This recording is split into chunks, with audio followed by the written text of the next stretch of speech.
guys, I'm Marvin. Before we see the spreadsheet, let's take a look at the Commonwealth Bank's background. The Commonwealth Bank is Australia's leading provider of integrated financial services, including retail banking, premium banking, business banking, institutional banking, funds management, superannuation, insurance, investment, and share broking products and services. The group is one of the largest listed companies on the Australian Securities Exchange and is included in the Morgan Stanley Capital Global Index. Commonwealth Bank was founded in 1911 and commenced operations in 1912, empowered to conduct both savings and general banking business. Today, Commonwealth Bank have grown to a business with more than 800,000 shareholders and 52,000 people working in the Commonwealth Bank Group. The Commonwealth Bank brand is the most recognized brand in the Australian financial services industry. It's a brand with a strong heritage that has evolved over the years and that is reflected in the reputable financial services organization. The Commonwealth Bank's international presence includes retail banks in New Zealand, Indonesia, and China. Commonwealth Bank branches in London, New York, Tokyo, Singapore, Hong Kong, Auckland, and Mumbai. Wholly owned life insurance operations in New Zealand, joint venture life insurance businesses in Indonesia, China, and Vietnam, first state funds management business in Hong Kong, Singapore, London, Fiji, China, and Indonesia. Representatives offices in Beijing, Shanghai, Hanoi, and Bangalore. And now, Jennifer and Desmond are going to explain the spreadsheets. Hi, I'm Jennifer. Thank you, Marvin, for giving us the background of Commonwealth Bank. Now, I'm going to tell you the data analysis from the raw data. First of all, here is our assumption. We assume that for the first time period, which is 1st of November in 2014 to 31st of August in 2015, has a similar stock price dynamics to the next 6 months. And then for the second time period, which is 28th of April in 2015 to 31st of August in 2015, is similar to the stock price dynamics for the 6 months thereafter. Here is our spreadsheet. After getting the basic descriptive statistics, we're going to demonstrate how to get the useful data for the binomial lattice model. For the up-step probability for first 6 time steps, which is 0.47887, is actually the stock price increase during the first time period over the total number of first time period, which is 102 over 102 plus 111. And then for the rest of all, just like the down-step probability for first 6 time steps is similar. Just get the stock price decrease in the first time period over the total number in first time period. And then here is our up step for price in 1 time step for first 6 months, which is 1.0549. It's actually exponential of annualized standard deviation times the delta t. The annualized standard deviation for the first 6 months is 0.185, and then the delta t here is for a monthly time step, so the delta t here is 1 over 12. And then the down step for price in 1 time step for next 6 months is similar. It similarly get the annualized standard deviation of for the last 6 months times delta t and then exponentially. That's all for my. I will hand you guys to Desmond, who will demonstrate how to get the 1 year recombining binomial lattice model. Copy her data to my spreadsheet. Since we did a similar assumption like the technical question 3 in week 6 tutorial by assuming the movements of the stocks for the first 6 months depends on the time period, which is from the 1st of November 2014 to the 31st of August 2015. Now this is the first 6 months and it would depend on the time period that I've just mentioned just now. The movements of the stocks for the next 6 months depend on the time period, which is from 28th of April 2015 to the 31st of August 2015. Of course, we can vary the time period or increase the time interval. For example, we can use the movements of the stocks for the first 6 months from the 1st of December 2014 to the 31st of August 2015. It doesn't really matter. To make things simple, we will just follow the assumptions made in the technical question 3. Now, to start to construct the binomial model, we will take the latest share price on the 31st of August, which is $75.08.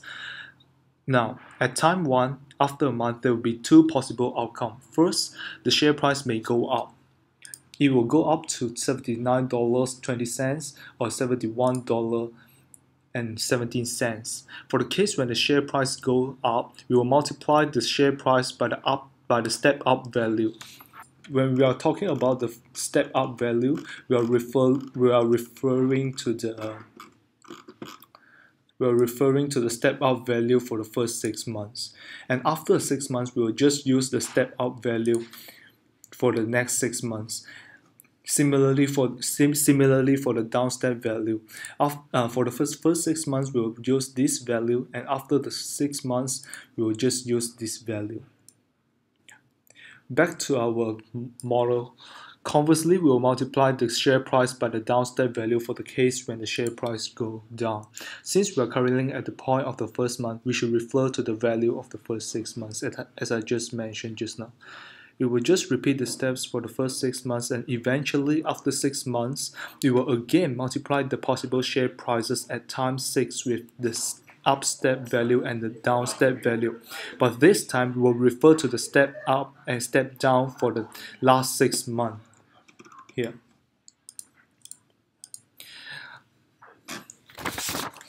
So eventually, we will have these possible outcomes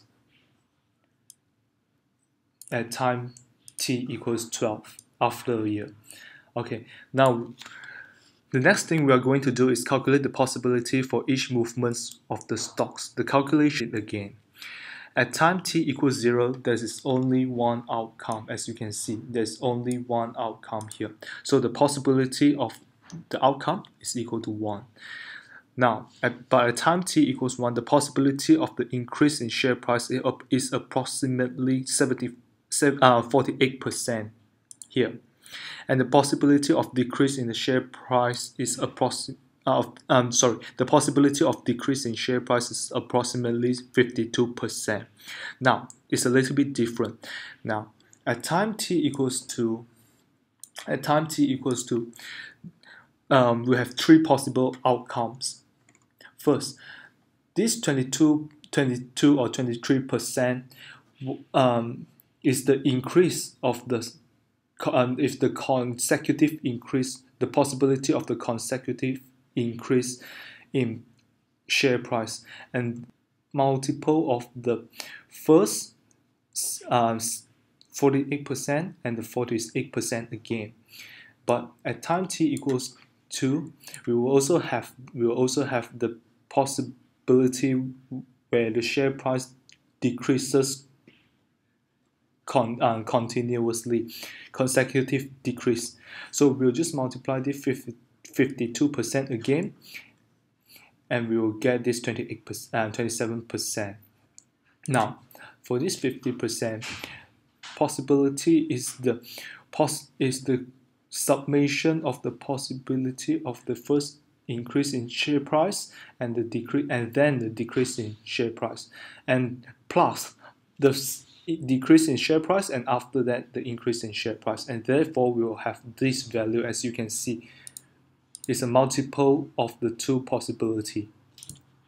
So similarly, we will just repeat the steps, and after 6 months, we will just use another possibility, and eventually we will have the possibility density function PDF at time t equals 12. Okay, similarly with the cumulative return continuous. At time equals 0, the returns equals to 0. At time t equals 1, the return is the natural log of the ratio of the share price at time t equals 1 and time t equals 0, where the numerator is the share price at time t equals 1 and the denominator is the share price at time t equals 0. And we will just repeat the steps again and again, and we eventually will reach at time t equals 12 here. So this is the possible continuous returns after a year. Okay, now we will just copy all these cells in. We'll just copy all these cells here, and we will just put it here. The continuous return, and we will list all the possible continuous return at time t equals 12 after a year. 1 year. So the effective return is just an exponential function of the continuous return minus 1. And the probability is here. We'll just copy all the probabilities after a year, probabilities of the returns after a year, and we'll just list it here. And this is the distribution, which means the distribution of the continuous return, and we will take the square of it. And similarly, the same case for the effective return. And this is the expected return after 1 year, and this is just just the average of these numerical numbers.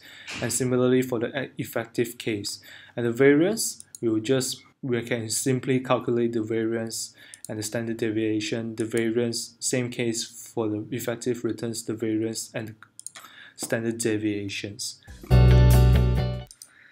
Thank you for Desmond presenting his spreadsheet.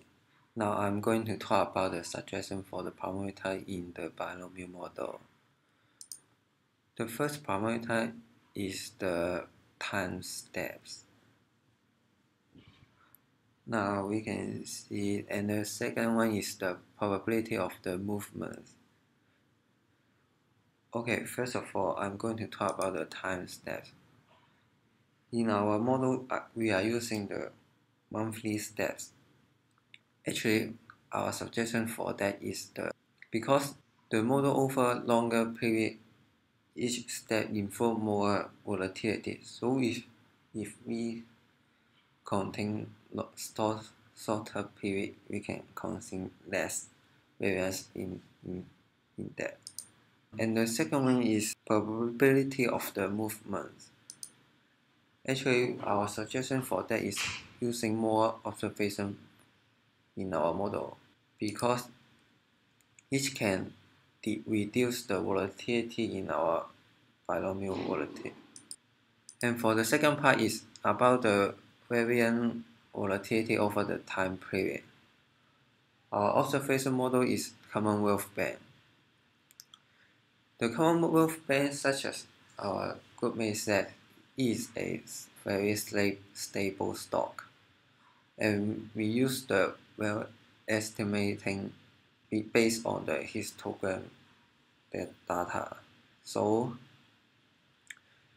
unless the Commonwealth band have special extreme case, otherwise we can use the binomial model to predict the stock price after the 1 year.